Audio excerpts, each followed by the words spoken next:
Hi friends, YouTube पर आप सभी का स्वागत है। दोस्तों, मैं फिर से आप सभी के सामने BHDC 101 का एक सबसे महत्वपूर्ण प्रश्न को लेकर आया हूं। और यह एक ऐसा प्रश्न है जो हर बार एग्ज़ाम में आता है और इस बार भी एग्ज़ाम में आने की संभावनाएं काफ़ी अधिक है। तो आप इन प्रश्नों को देख लें, कहीं ऐसा ना हो कि एग्ज़ाम में यह प्रश्न आ जाए और इसका आंसर जो है आप ना लिख पाएँ।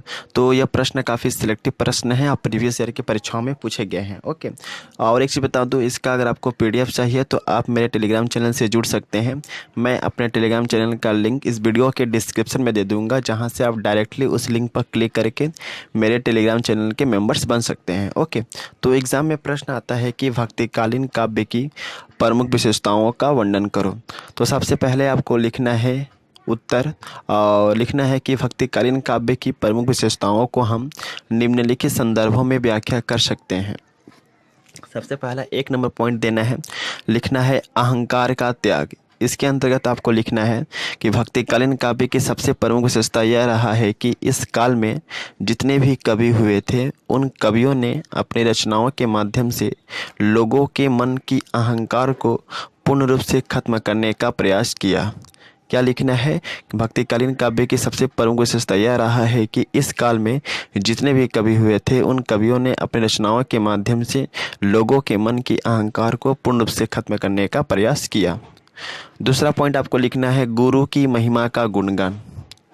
इसके अंतर्गत आपको लिखना है कि भक्तिकालीन काव्य की विशेषताओं के अंतर्गत हम यह देखते हैं कि इस काल के कवि ने अपने जीवन में गुरु के महत्व सबसे ज़्यादा दिया है, क्योंकि उनका मानना था कि गुरु ही हमें अच्छी शिक्षा देते हैं। ओके, उसके बाद 3 नंबर पॉइंट लिखना है आडंबरों का विरोध।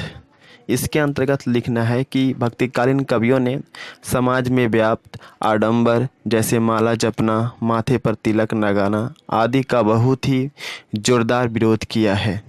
ओके, कैसे लिखेंगे आप लोग कि भक्तिकालीन कवियों ने समाज में व्याप्त आडंबरों जैसे माला जपना, माथे पर तिलक लगाना आदि का काफ़ी जोरदार विरोध किया है। 4th नंबर पॉइंट लिखना है दरबारी साहित्य का त्याग। भक्तिकालीन काव्य की एक विशेषता रही है कि इस काल के कवियों ने न केवल मात्र जायसी इस काल के कवियों ने केवल मात्र जायसी को छोड़कर जो है सभी ने राजा के आश्रय में रहना छोड़ दिया। कहने का मतलब यह है कि भक्तिकालीन काव्य में क्या हुआ, भक्तिकालीन समय में क्या हुआ कि जैसे एकमात्र ऐसे कवि थे जो राजाओं के आश्रय में रहते थे, लेकिन बाकी सभी कवियों ने राजा के आश्रय में रहना छोड़ दिया और ठीक ना, और अपना रचनाओं को लिखने लगे। एकमात्र जैसी ही था जो राजा के आश्रय में रह करके अपने रचनाओं को लिखता था। 5th नंबर पॉइंट है अलौकिक साहित्य की रचना। भक्तिकालीन काव्य की सबसे प्रमुख विशेषता यह भी है कि इस काल के कवि ने अपने जितनी भी रचना की, उनमें ईश्वर के प्रति अपार श्रद्धा दिखाई देता है। बस इतना ही आपको लिख देना है। ओके, नेक्स्ट पॉइंट है ईश्वर के प्रति प्रेम की भावना।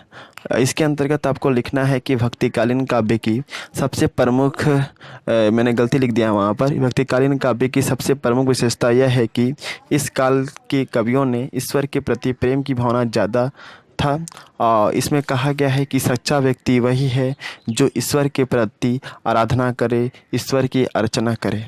क्या लिखना है आपको कि भक्तिकालीन काव्य की सबसे प्रमुख विशेषता यह भी है कि इस काल के कवियों ने ईश्वर के प्रति प्रेम की भावना को काफ़ी दिखाया है, और उन्होंने कहा है कि सच्चा व्यक्ति वही होता है जो ईश्वर की आराधना करता है, जो ईश्वर की अर्चना करता है।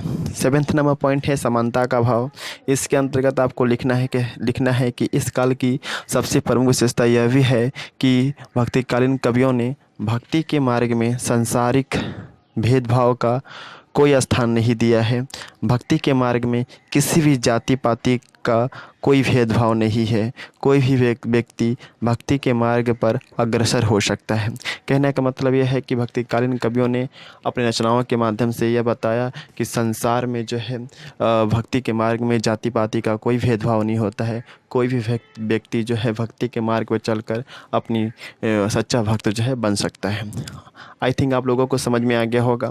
और इस वीडियो के माध्यम से मैं ये कहना चाहूँगा कि मेरा एक टेलीग्राम चैनल है जिसका नाम है इग्नू लर्नर, जो कि मैंने सिंगल इन्वर्टेड कॉमा के अंतर्गत लिख दिया है इग्नू लर्नर। तो इस टेलीग्राम चैनल से ज़रूर जुड़े, क्योंकि जैसे ही आप इससे जुड़ते हैं मैं इसका PDF जो है आपको प्रोवाइड कर दूंगा। तो आप इसका PDF पाने के लिए और इससे रिलेटेड और भी इम्पोर्टेंट क्वेश्चंस को पाने के लिए मेरे टेलीग्राम चैनल से ज़रूर जुड़े, ओके। और क्योंकि मैं हमेशा अपने वीडियो के चैनल के माध्यम से इंपॉर्टेंट क्वेश्चंस का ही वीडियो अपलोड करता हूं। और ये वीडियो अगर अच्छा लगा हो तो आप लाइक ज़रूर करें और जितना से ज़्यादा हो सके शेयर ज़रूर कीजिए, ओके। और जो भी न्यू व्यूअर्स हैं वो मेरे चैनल को सब्सक्राइब कर सकते हैं, क्योंकि ये चैनल आपके लिए काफ़ी बेनिफिट होने वाला है, ज़्यादा आप बेनिफिट पाएंगे, ओके। तो इस चैनल को जरूर सब्सक्राइब करें। So best of luck for exam. जय हिंद, वंदे मातरम।